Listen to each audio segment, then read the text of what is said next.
ఈ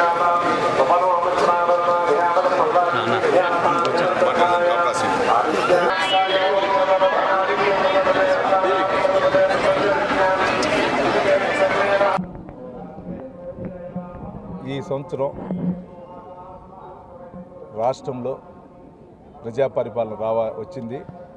ఆ ప్రజా పరిపాలన భాగంగా చంద్రగిరి నియోజక అభ్యర్థి కూడా నేను 30 సంవత్సరాల తర్వాత గెలవడం జరిగింది. చంద్రగిరి నియోజకవర్గంలో చంద్రగిరి నియోజకవర్గాన్ని జిల్లాలో రాష్ట్రంలో ఆదర్శంగా తీసుకుపోయి అందరికీ బాగుండాలని ఆ కలియుగ వెంకటేశ్వర స్వామి కోరుకోవడం జరిగింది. చంద్రగిరి నియోజకవర్గాన్ని అభివృద్ధి బాటలో తీసుకునేదానికి కూడా నాకు సహకారాలు ఇవ్వాలని స్వామివారిని కూడా కోరుకోవడం జరిగింది.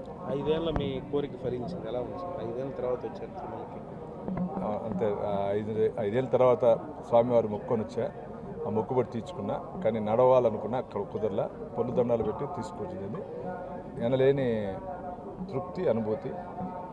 స్వామివారు కటాక్షాలతో, కృప కటాక్షాలతో చంద్రగిరి నియోజకవర్గం అభివృద్ధి బాటలో పోతూ రాష్ట్రం కూడా చంద్రబాబు నాయుడు గారు, లోకేష్ బాబు గారి నాయకత్వంలో బాగుండాలని కూడా మనసారా కోరుకుంటున్నాను. సీఎం సొంత నియోజకవర్గం కోరుకుంటున్నాను. అభివృద్ధి అనేది నేను నాకు ఎమ్మెల్యేగా పదవీ కాలం 5 సంవత్సరాలు అయితే నేను 4 సంవత్సరాలు అభివృద్ధి చేయాలని కొత్త నిశ్చయిత ఉన్నాను. దానికి స్వామివారి కృప ఉంటేనే జరుగుతుంది. కాబట్టి ఆ కృప కావాలని కూడా కోరుకుంటున్నాను.